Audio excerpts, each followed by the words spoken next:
exhibitions, expositions, it will really serve the cause of formal trade and thereby curbing or reducing the incidence of informal trade. Thank you, ladies and gentlemen, for your kind attention. Thank you so much, Manav. That was excellent. May I now request Bipul Chatterjee, Deputy Executive Director, CUTS, to make his remarks. How many minutes? Less, actually.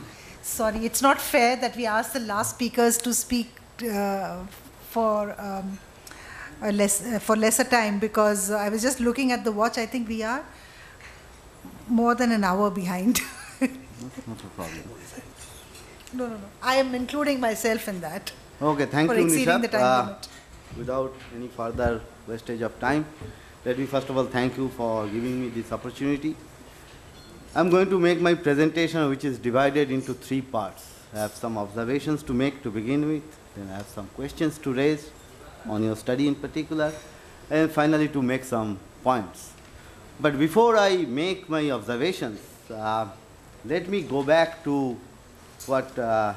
Yashwant Sinha said in the morning session.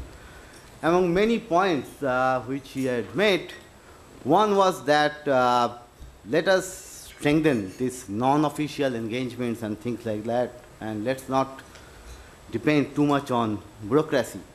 While I partially agree with him that we have to strengthen these non-official track 2 kind of arrangements, we certainly cannot ignore our bureaucracy, we cannot ignore our establishments, because ultimately they have to take decisions and they have to be as much as a driver as we are. My only point which I am going to make here on that point is that it will be good for our bureaucrats to come out with innovative solutions, innovative ideas, out-of-the-box ideas when they are in service, not after their retirements. Now, my first observation is about the methodology of your study. Well, I am not going to go too much into detail of methodology, but I think better methodology exists in order to estimate informal trade, which I am going to talk to Nisha and Walker separately on that. And the fact of the matter is not so much about the methodology that you have followed, but the fact that a huge amount of informal trade is taking place. Perhaps the estimate that we have done is an underestimation of the actual informal trade which is taking place. My second observation is about low standards. Other than what Mr. Majumdar has just pointed out, I think it's also because of the fact that in both countries the standards regime is low. And one of the reasons why we are importing so many products from China is because our standards regime is very low, and many inessential imports or items we are importing from China as a result of that low standards regime, and we need to improve our standards regime. My third observation is about this difficulty in harassment by customs officials. It's again only 9% of your respondents say that is a problem, and that is not surprising when you see that, when you juxtapose that with the amount of trade, which is informal trade, which is taking place via Atari Waga through Samjhuta Express and other carriers. So naturally, they are not going to say that harassment of customs officials is a major problem as far as their trade is concerned. Now, coming to questions, the study which Nisha and Samriddhi has done, my first question is about customs and additional duties on those products which are going from India to UAE and from UAE to Pakistan. Now, what kind of customs and additional duties that UAE, United Arab Emirates, they are imposing on those products? What kind of customs and additional duties that Pakistan is imposing on getting those products from UAE? My second question is about this transaction cost which you have estimated. You see, my point is that when you are drawing this inference that informal trade is 3 times more efficient than formal trade, it doesn't only depend on distance or the third column, which is just a derivation, but it depends on the transaction cost of doing formal trade and informal trade. So what I would like to know is how you have arrived at the transaction cost of doing formal trade and informal trade. What is the methodology of calculating or estimating those transaction costs? And my third question is about India's exports to Pakistan, informal trade, informal exports to Pakistan. It would be good to know this data, not just product-wise disaggregated level, but also route-wise disaggregated level. Then we'll get, I think, we'll get much better inference. Now, finally, coming to some points which I would like to make. There are few of them. First is that the fact is informal trade is taking place. And I think this estimate is underestimation. I think the volume of informal trade is much higher than what you have estimated. I'm not criticizing your methodology and all those things, but I think we need to go do much more sophisticated, methodologically more sound analysis. But the fact is that this informal trade is taking place. That shows that consumer welfare should be at the center stage of trade discourse, and somehow that is what is missing.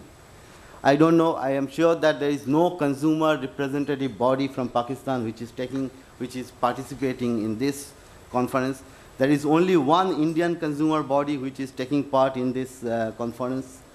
So consumer welfare, when you look at when you go back to the Ricardian theory, even before that, the mercantilist regime of trade happened because of consumer welfare, nothing else. And each of us are consumers, whether we are producing or not. Even before producing anything, we have to first consume certain things. So my first point is that consumer welfare should be at the center stage of trade discourse. That has started happening, which is a good thing, but we need to go more. Second point is about this trade via Dubey. I think how are you going to disincentivize this informal trade? I think we should push for a much stronger rules of origin regime between India, Pakistan and UAE, and between India, Pakistan and Afghanistan. I think our rules of origin regime is very, very poor, and because of that, this informal trade is taking place as a result of this poor rules of origin regime. I'm leaving it to Ram because he is an expert on rules of origin.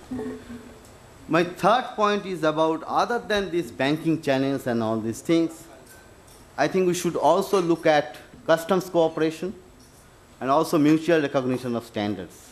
Fortunately, in all these areas, all these issues, the bilateral agreements are there between India and Pakistan. What is the issue is about the implementation of those bilateral agreements.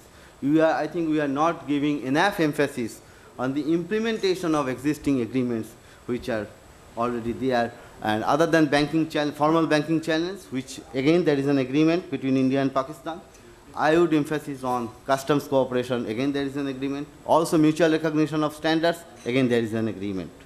So those agreements which are already in place, instead of doing something new, I think we should focus on those existing things and see how they can be best implemented. My next point is about new routes. Why can't we open up new routes? I mean, here I would say that there could be new routes in Punjab, between Punjab and Punjab, particularly I think Indian Punjab government is very keen to the opening up of Firozpur and Husainiwala route, which can be a new route for doing cross-border land trade. Why can't we open up Munawar-Khokrapar route? People on both sides of the border would be very happy, and they would do more trade.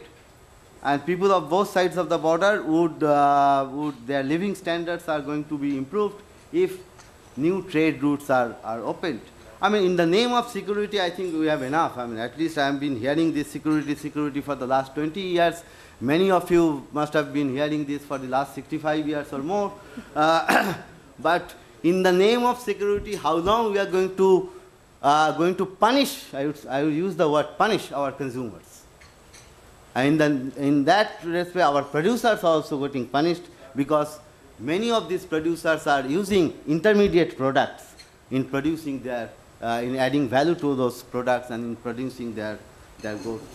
So between Punjab, between Gujarat, Sindh, between Rajasthan, Sindh, new routes have to be opened. And here I would urge state governments, Indian state governments and Pakistan provincial governments to take lead to go and do dharnas, respectively in New Delhi and in Islamabad, that unless you do this, you are not going to go out of this place, of your place.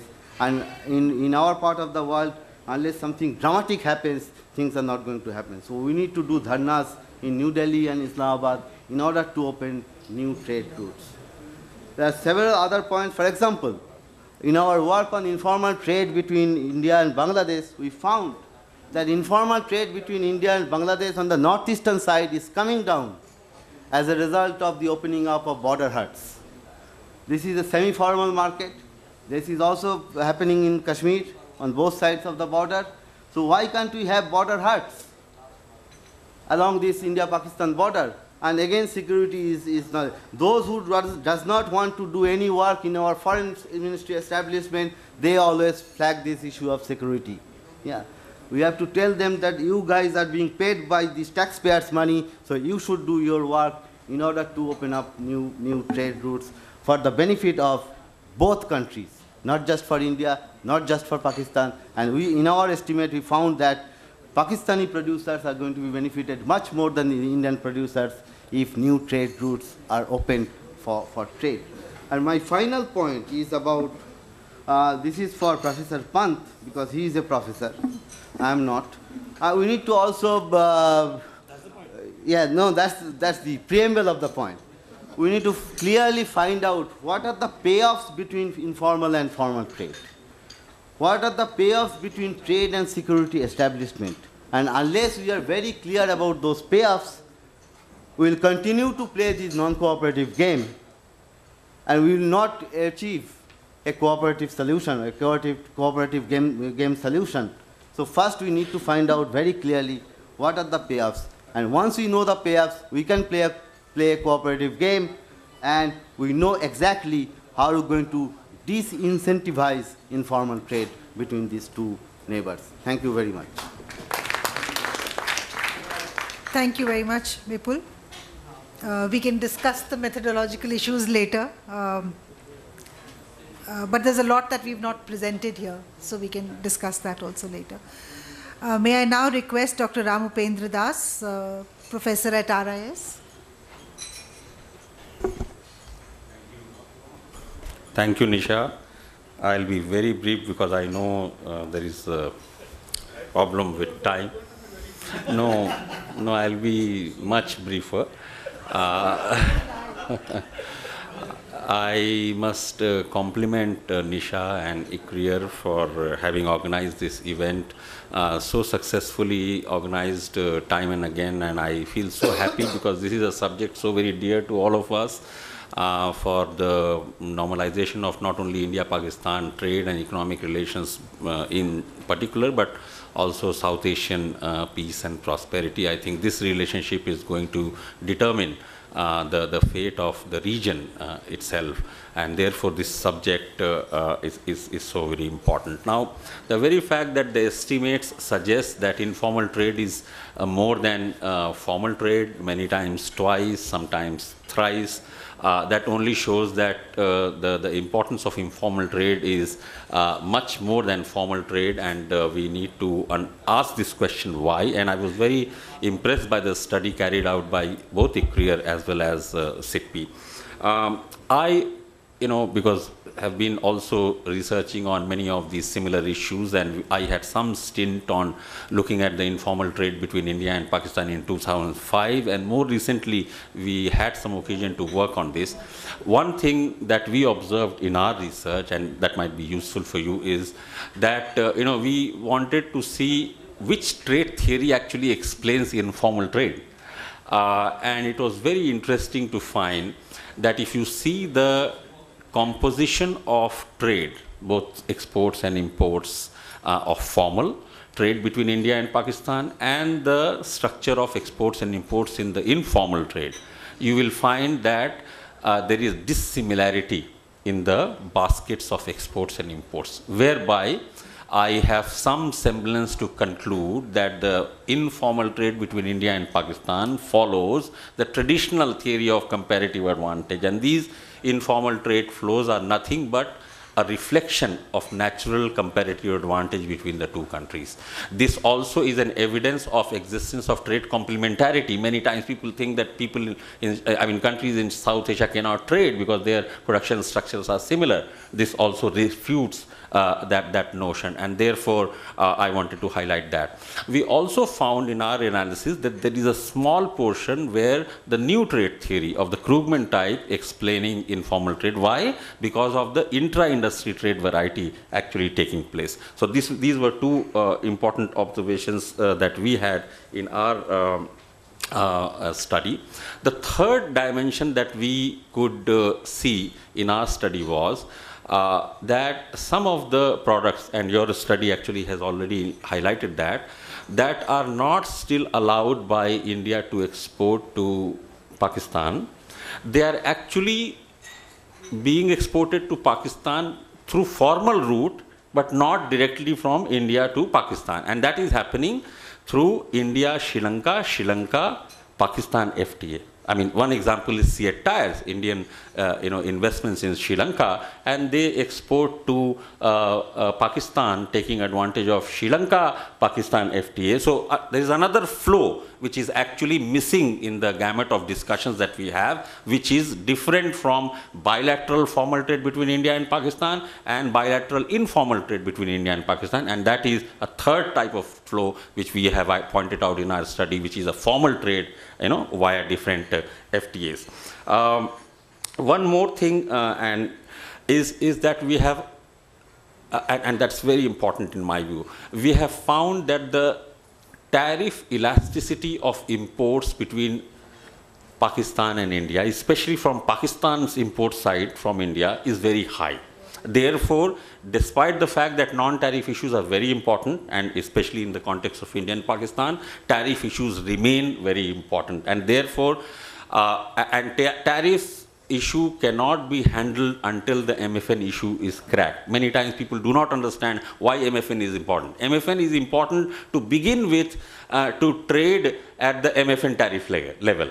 And then comes, reducing the tariff, which can be preferential or start trading within the ambit of SAFTA, So MFN is important even to operationalize SAFTA related or under the aegis of SAFTA, the bilateral trade between India and Pakistan, and there the tariff elasticity of imports from the Pakistani side is very high, and that becomes very important. And final point is, I have many points to make, but I will refrain from that. Finally, I think I do agree with Bipul in terms of keeping the consumer welfare in the core. But I guess in trade analysis and generally commonsensical approach also would suggest that ultimately it is both producer welfare as well as consumer welfare, and we need to do the balancing between the two, because one at the cost of another may not be the most appropriate economic output. And finally, I think Dubey, and in fact Nisha mentioned one day, and we have also found this,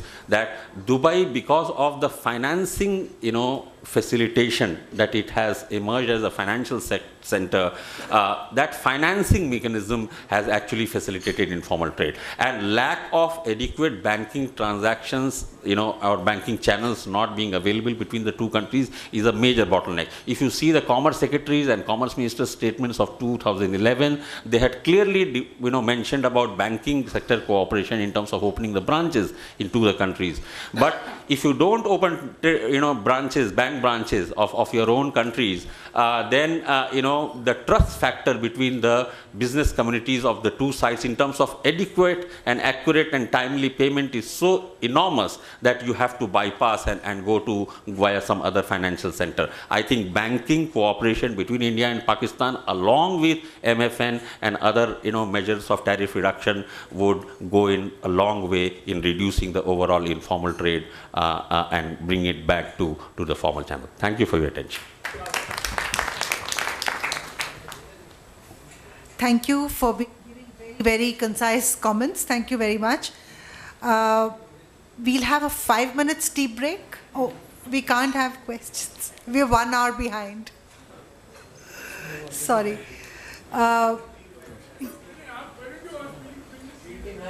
Yeah, so 5 minutes for people to get their tea here.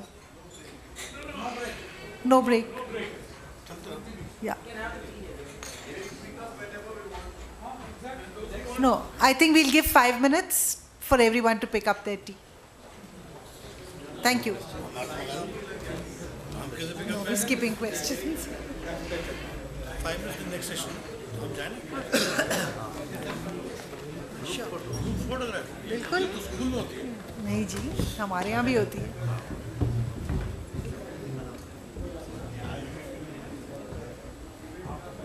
On the dais, as well as the speakers, Dr. Salim Rehan, Mr. Majid Aziz, Dr. Ayan Mukherjee, Mr. Muhammad Irfan Tarar, Mr. T.S. Vishwanath, and Dr. Syed Turab Husain. Thank you. May I request everyone to please be seated?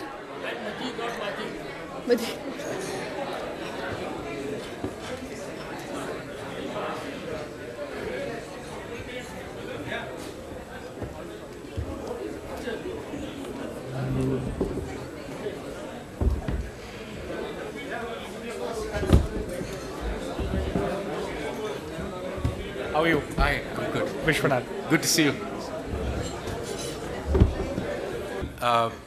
Like to have you take your seats again.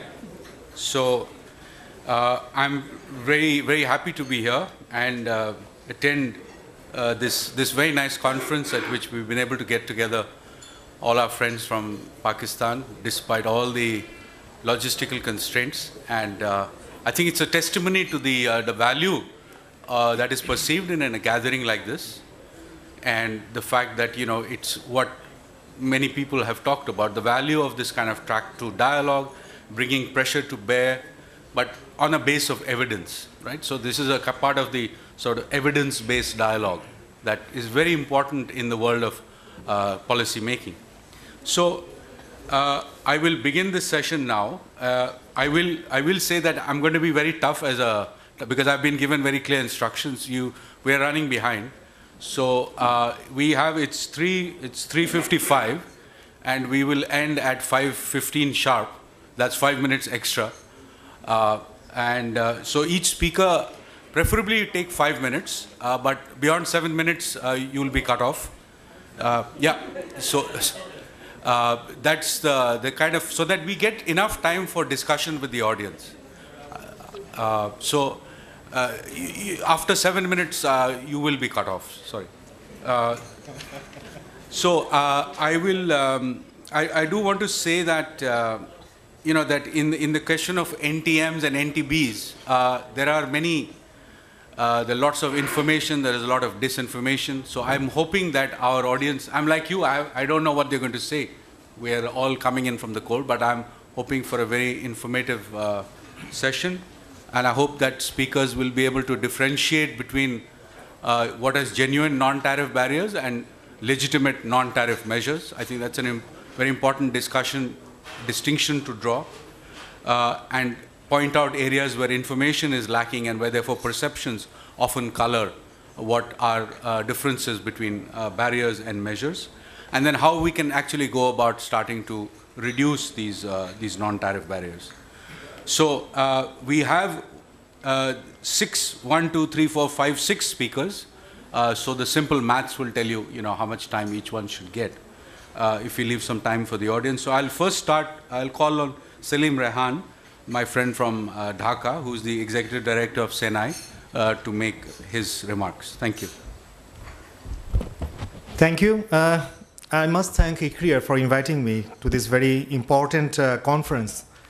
And thanks, Chair, for putting a non-tariff barrier on the speakers, that they should limit their presentation or deliberation in 5 to 7 minutes. I'll try my best. So very straight to the point. I have few questions actually. I think some of these things are still need to be resolved, and some of the things we know, already know. When you talk about the non-tariff barriers, but actually the whole discourse and the data and everything is about non-tariff measures.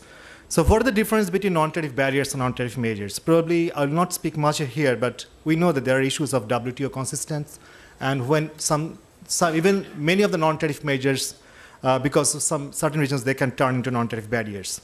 But why have NTBs become so important? I can see there are two issues. One is that the NTBs are transaction cost, and the gains from reduction in transaction cost are much larger than gains from mere reduction in tariff, and studies have indicated that. I'll talk a little bit about the political economic issue and how to deal with the NTBs and NTMs. And finally, I don't think I have time, but to what extent NTM and NTBs are binding constraints. And this is something very important research agenda, because it's not only, it's very easy to just put the blame on others that it's only because of the NTBs or NTMs we can't increase the export.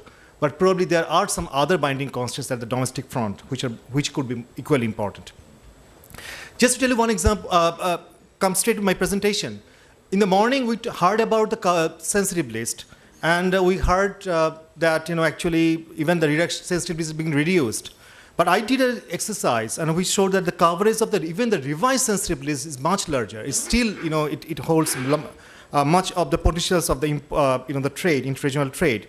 Just to give you one example, if you look at India and Pakistan, the sensitive list, India's sensitive list is relatively liberal when it takes to when they are considered for the LDCs, but with respect to Pakistan, Sri Lanka, you can see that still significant. And for Pakistan, you can see for India it shows only 10%, but actually if you take into account the MFN issues and negative list, then actually it will be much larger. So the bottom line is that still the sensitive list in SAFTA, the revised sensitive list are very, very restrictive. And studies have indicated that if you reduce the tariff, even if it's a result from the gravity model, even the 10% fall in simple average tariff can lead to overall trade to increase by 9% in South Asia. It's a gravity model taking into account the data from 1980 to 2011. I just want to tell you one example where this is taken from one of the very recent works on the publication where I was associated with.